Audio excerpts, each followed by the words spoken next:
Olá pessoal, começamos hoje mais um programa Viva Mais Saúde. Eu sou o Raul Milaré, quiropraxista e apresentador da TV Porto Feliz, um jeito diferente de olhar a cidade. Hoje o convidado especial do programa é o oftalmologista Dr. Felipe. Por favor, doutor, se apresente para as pessoas. Bom dia, eu sou o Dr. Felipe Garcia, médico oftalmologista, atuo aqui na cidade de Porto Feliz desde o ano de 2016, onde eu trabalho no posto de saúde, no Centro de Especialidades Antônio Patucci, na Santa Casa de Porto Feliz e também na minha clínica, a Clínica Vitale, aqui no centro de Porto Feliz.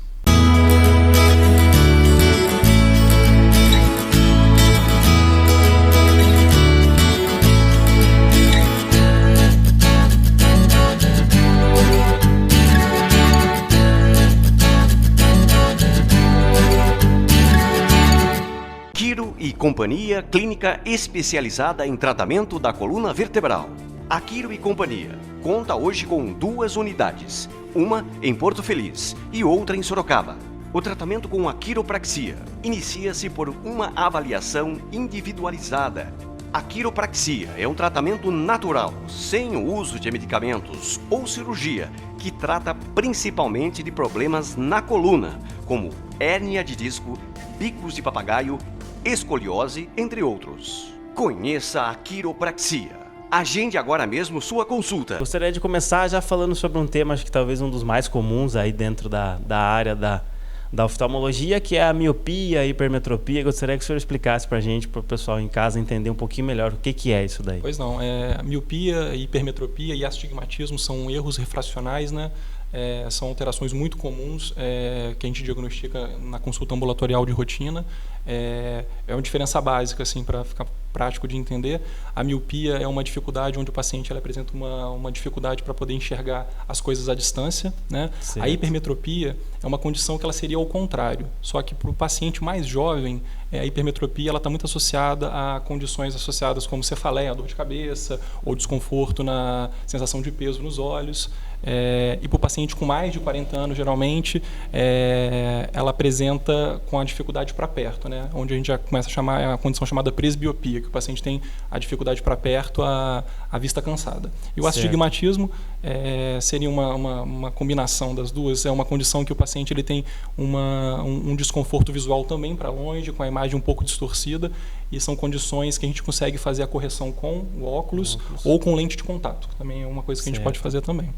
Então, no fundo, tanto a hipermetropia, a miopia e o astigmatismo, elas são, lógico, corrigidas com o uso do óculos, sendo que a miopia e a hipermetropia você tem a possibilidade de também talvez estar fazendo uma cirurgia, né, a laser, uma operação. Na verdade, as 3 condições a gente pode fazer sim cirurgia de correção a laser, né? Existem técnicas que a gente utiliza, que é o PRK e o LASIK, que é o termo técnico que a gente pode fazer, e em ambas, na verdade, nas 3 condições a gente pode fazer a correção sim com a cirurgia laser, né, que é a cirurgia refrativa. Mas a primeira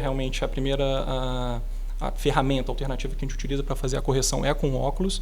Eventualmente, o paciente ele pode ter alguma condição, alguma alteração na córnea, onde só o óculos não consiga fazer a correção. A gente pode optar também por uma lente de contato, e dentro da lente de contato existe uma variedade grande, lentes de contato gelatinosas, lentes de contato rígidas. Então, aquele paciente que tem alguma condição corneana, onde o óculos e a lente de contato gelatinosa não faça a correção, a gente pode optar sim pela lente de contato rígida e dá para poder fazer a correção sim. Falando dentro da área da oftalmo, doutor, o que é o mais comum que você acaba mais operando ou trabalhando dentro da área aí? Então, dentro do consultório, a demanda principal sim são os erros refracionais. Como a gente já falou, a miopia, a hipermetropia, o astigmatismo, sem dúvida nenhuma, é o que aparece mais dentro do consultório. É aquele paciente, a criança, o adolescente, né, que chega queixando que para enxergar na lousa ele tem um pouco de dificuldade. Tem que sentar na frente. Exatamente. Né? A professora, às vezes, coloca ele no fundo da sala e ele tem essa dificuldade para conseguir enxergar a letra da professora. Eu comecei assim, eu usava óculos, quem me conhece há uns anos atrás, aí, eu usava óculos, tinha que usar permanente já e operei, então fiquei... Hoje em dia não preciso mais, por enquanto, né? Talvez mais para frente eu volte a usar, né? Quanto à catarata, isso daí acho que é uma coisa também que é muito comum hoje em dia, né? Sim. A catarata é uma condição que ela é um processo que acontece dentro do olho do paciente. A gente tem naturalmente uma lente, que é o cristalino, E o cristalino, ele funciona assim, ele é realmente uma lente, e com o passar dos anos, essa lente natural que nós temos, ela vai ficando um pouco mais opacificada, um pouco mais amarelada, e é o momento que o paciente começa a ter uma queixa de baixa de visão, e no exame oftalmológico de rotina a gente consegue perceber que o cristalino está um pouquinho opacificado, fica como diagnóstico de catarata. Todo paciente, né, a partir dos 60, 70 anos, é natural a gente já ter uma opacidade do cristalino, só que o fato de ter um pouquinho de opacidade do cristalino e desenvolver a catarata não quer dizer que ele tem que fazer cirurgia, né? A cirurgia ela tem que ser muito bem indicada quando o paciente ele começa a ter, sim, perda de visão, né? Então é comum a gente aparecer paciente de 80, 90 anos, que apesar de ter uma catarata inicial, incipiente, ela não tem baixa de visão, então não é necessário fazer cirurgia. Existe um tratamento preventivo para a pessoa não precisar operar a catarata? A catarata, o fator de risco, assim, na verdade, a causa mais comum é a catarata senil, a catarata do envelhecimento, né? Então, aquele paciente que vai viver até os seus 70, 80, 90 anos, invariavelmente ele vai desenvolver uma certa opacidade do cristalino, só que às vezes pode ser necessário operar, às vezes não. Alguma coisa que a gente pode utilizar, uma ferramenta para poder prevenir a catarata, infelizmente não.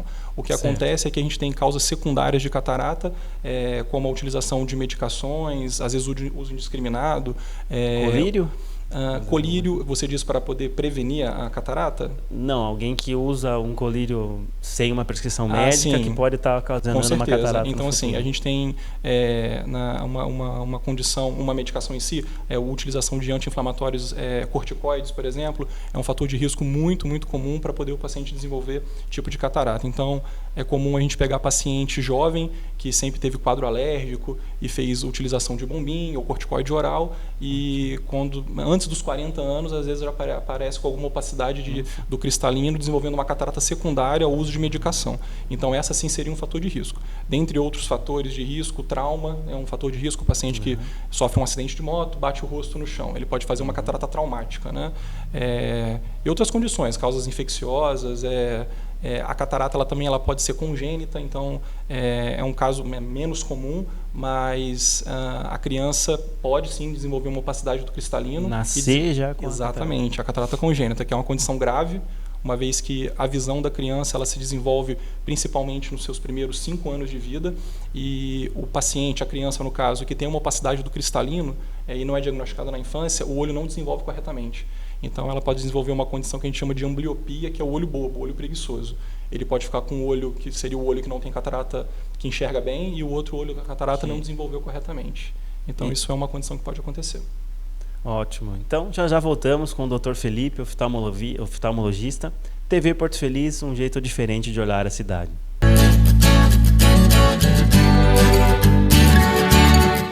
Preço baixo e variedade de produtos para construir ou reformar? Julie Materiais de Construção. Variedade em pisos, com ótimos preços. Tintas, ferramentas e tudo o que você precisa para construir ou reformar. Com um precinho que cabe no seu orçamento. A loja Julie fica na Avenida Monsenhor Seckler, 1200, Vila América. Telefones 1532621789 e 1532625747. A LL Piscinas e Jardins está no mercado há mais de 10 anos como prestadora de serviço. Trabalhamos com construção de piscinas em alvenaria, vinil e fibra, em parceria com a Líder Piscinas, especializada também em alta tecnologia em aquecimento solar, tanto para piscinas como para residências. Trabalhamos ainda com uma completa linha de produtos de limpeza doméstica. A LL Piscinas e Jardins também tem uma parceria com a Forte Jardim, que atende as donas de casa. Avenida Getúlio Vargas 270, no bairro Bambu.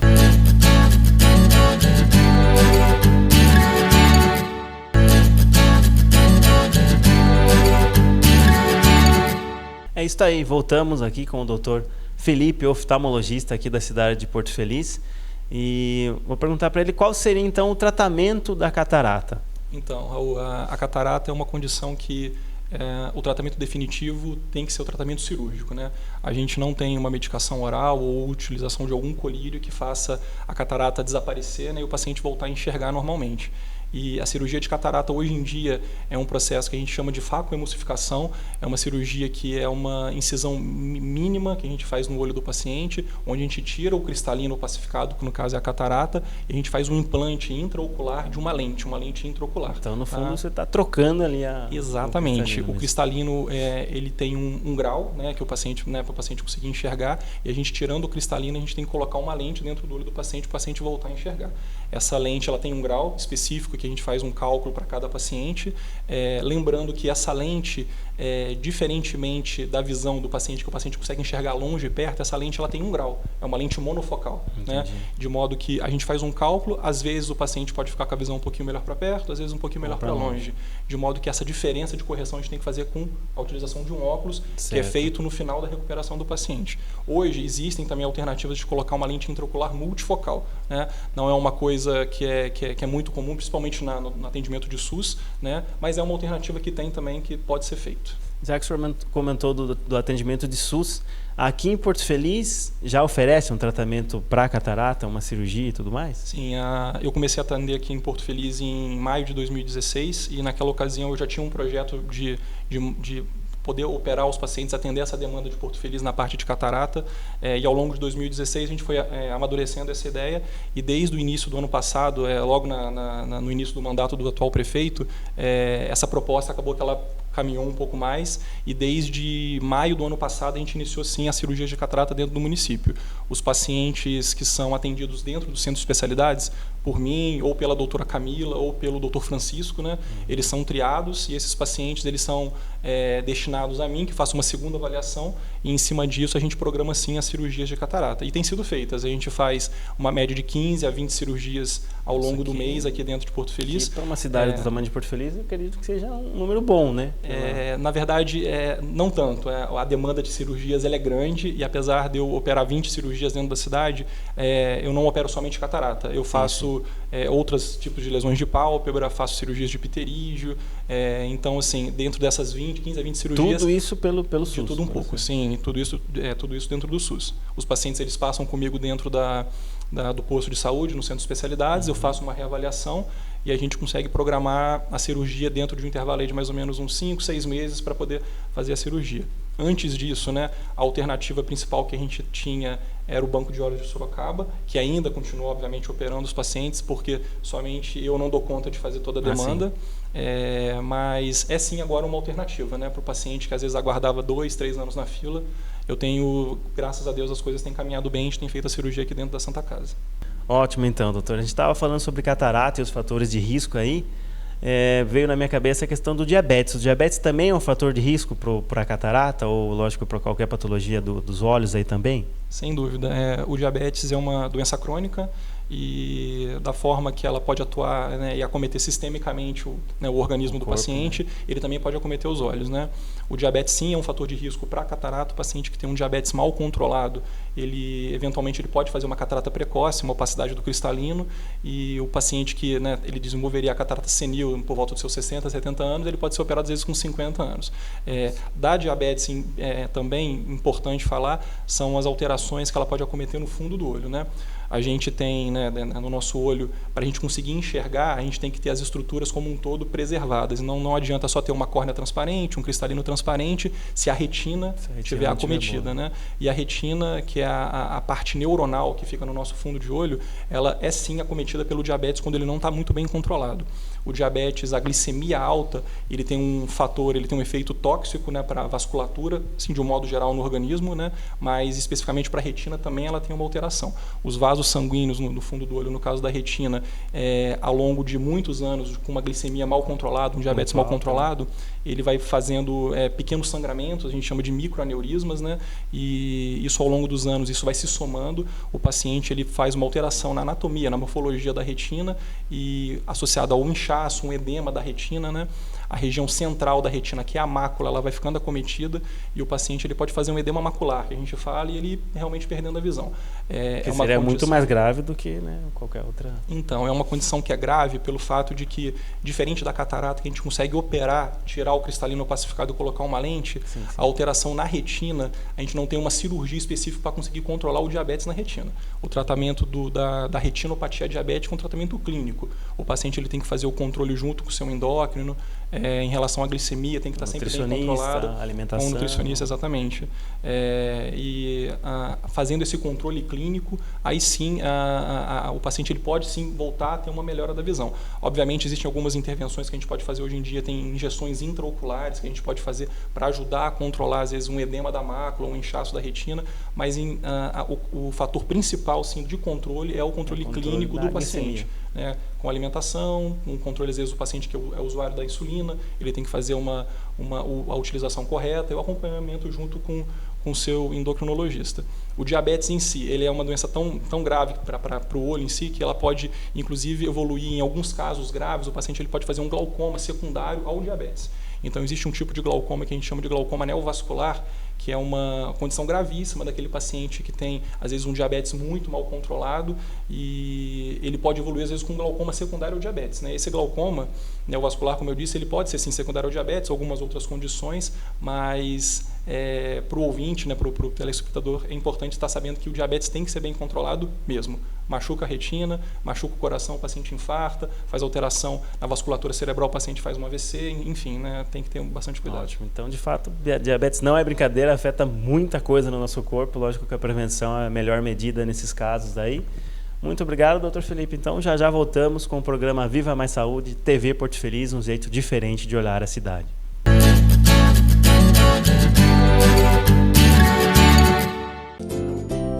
Popular Pet, tudo que você precisa para o seu bicho de estimação você encontra aqui.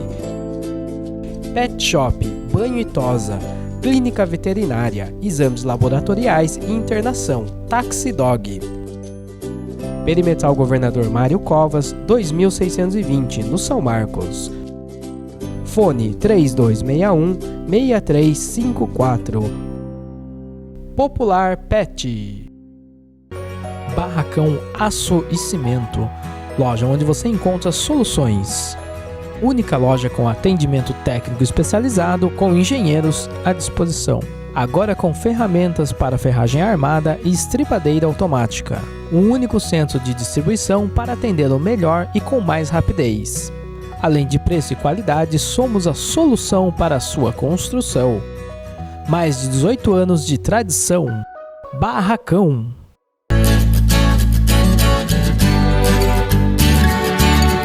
Olá, já voltamos com o Dr. Felipe, oftalmologista.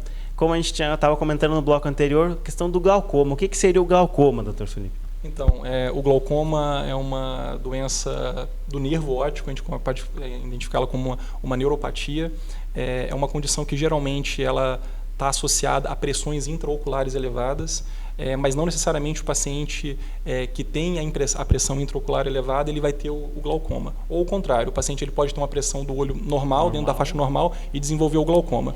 Então, é uma condição que é a principal causa de cegueira irreversível no mundo, né? A catarata é a principal causa de cegueira, mas é reversível, e o glaucoma, pelo fato de ser irreversível e ser uma doença que é crônica, o paciente ele vai perdendo a visão progressivamente, muito lentamente, ela é muito perigosa porque o diagnóstico às vezes é feito tarde.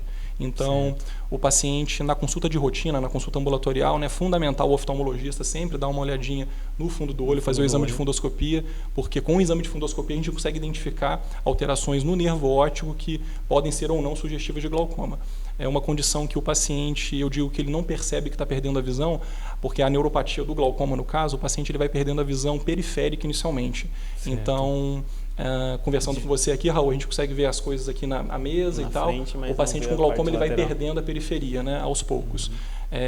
Em vista disso, quando o paciente às vezes ele chega no consultório, às vezes já com sintoma da doença do glaucoma em si, é um momento às vezes que já passou um pouco o prazo para poder fazer o diagnóstico e o paciente ter alguma melhora. Então, no glaucoma, a pressão intraocular ela pode ser controlada com a utilização de colírios antiglaucomatosos, que são colírios que vão justamente baixar a pressão do olho para poder fazer o controle. O tratamento é basicamente clínico, só que eventualmente os pacientes eles precisam de fazer alguma intervenção cirúrgica. Quando o paciente não é controlado clinicamente só com a utilização de colírios, a gente tem que abrir mão sim de algumas alternativas, e a gente tem alternativas de cirurgia para conseguir controlar essa pressão.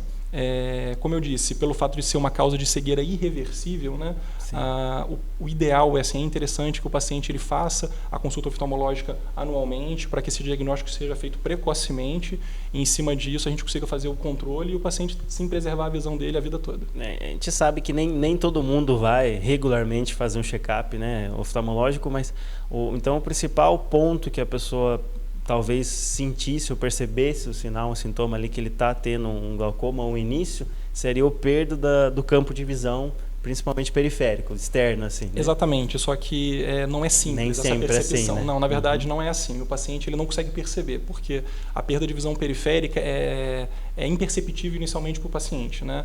E como o campo de visão ele vai se fechando, o paciente quando ele vai perceber, geralmente já passou um pouco do prazo.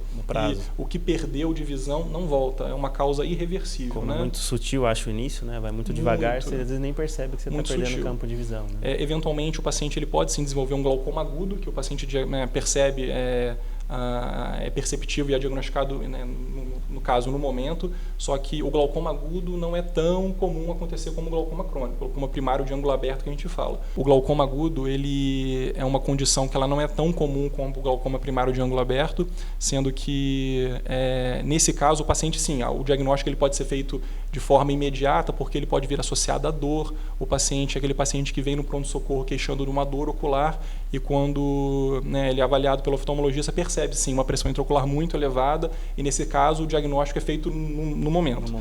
Só que esse é a exceção. O mais comum sim é o paciente... Seria uma dor bem forte, uma dor forte, uma dor fortíssima, que o paciente tem uma sensação de peso dentro do olho, ele não consegue abrir o olho, mas essa é a exceção. Geralmente a condição é uma condição crônica, o paciente ele vai perdendo a visão progressivamente, não percebe, e como eu disse, quando percebe, às vezes ele já passou o tempo, perdeu o time para conseguir fazer o tratamento correto. Existe uma prevalência de idade, a partir de que idade que é muito maior a chance da pessoa desenvolver o glaucoma? Sim, existe sim. O glaucoma é uma condição que ele é mais comum no paciente mais velho, né? Então, assim, da mesma forma que a catarata pode acontecer de forma congênita, pode acontecer na criança, o glaucoma também pode ser congênito, né? Então, é uma condição que apesar de ser mais comum no paciente mais velho, né, a partir dos seus 40, 50 anos de idade, geralmente com um histórico familiar importante, né, isso pode acontecer. Na verdade, isso acontece, né? Então, assim, os pais, os avós que já tiveram glaucoma, então esse paciente ele tem que estar um pouco mais atento. E o glaucoma, como eu disse, ele também, como a catarata, pode ser uma condição congênita. A criança ela pode desenvolver e tem que ser diagnosticado logo no início, porque existe um tratamento cirúrgico, no caso, para a criança, para conseguir fazer esse controle e a criança realmente desenvolver a visão. O fato, voltando nesse ponto, da criança poder desenvolver catarata ou glaucoma, é importante falar, porque na criança existe um teste que é muito importante, que geralmente se faz na maternidade, que é o teste do olhinho, né? E o teste do olhinho ele é justamente para poder diagnosticar esse tipo de condição. A criança, assim que ela está na maternidade mesmo, geralmente é o próprio o obstetra ou o pediatra, eles fazem esse tipo de exame, né? A gente joga uma luz dentro do olho do paciente, da criança no caso, a gente consegue ver um reflexo vermelho forte, né? Esse reflexo é o normal, é o teste normal. Eventualmente, quando o paciente apresenta uma catarata ou um glaucoma, alguma outra condição, aquele reflexo branco, né, um reflexo não vermelho forte, a gente tem que chamar a atenção, porque pode sim ter alguma condição congênita que pode atrapalhar no desenvolvimento da criança, na visão. Então, a partir de provavelmente 40, 50 anos, o ideal é que todo mundo anualmente faça um check-up com oftalmo para prevenir, logicamente, essas patologias. Né? Na verdade, não é a partir dos 40 ou 50 anos o check-up anual. O check-up anual é interessante sim ser feito para todo paciente. A gente orienta as crianças, né, no caso o bebê, fazer o teste do olhinho já na própria maternidade. Antes dos 2 anos de idade é importante também ele passar numa consulta de rotina, mesmo que a criança não colabore, geralmente não colabora. Porque a criança nunca fica quieta, né? É difícil para conseguir tirar informação, testar a acuidade visual, não colabora, né? Mas é importante uma consulta antes dos 2 anos de idade para poder diagnosticar alguma alteração como essas congênitas que eu falei, ou um estrabismo, né? A criança que tem o olho desviadinho, o olho tortinho, porque o tratamento tem que ser feito realmente na infância, nesses nesses primeiros 5 anos de vida é super importante para que seja feito, para que o paciente não desenvolva um olho preguiçoso, uma ambliopia, né? E a partir dos 2 anos de idade, uma consulta uma vez por ano é interessante, né? As condições como miopia, hipermetropia, astigmatismo, elas podem e aparecem realmente na criança mais novinha e, eventualmente, a utilização do óculos nessa idade já é importante. Ótimo, tudo bem. Então, doutor, adoramos a sua presença aqui, foi um papo muito esclarecedor e muito descontraído. Eu espero que tenha ajudado muitas pessoas de casa. Comentem, compartilhem, divulguem. Sempre a gente procura fazer trazer informações aí importantes de cunho público para todo mundo e sempre a dica, a prevenção é o melhor remédio aí nesses casos aí. Então, TV Porto Feliz, um jeito diferente de olhar a cidade, programa Viva Mais Saúde.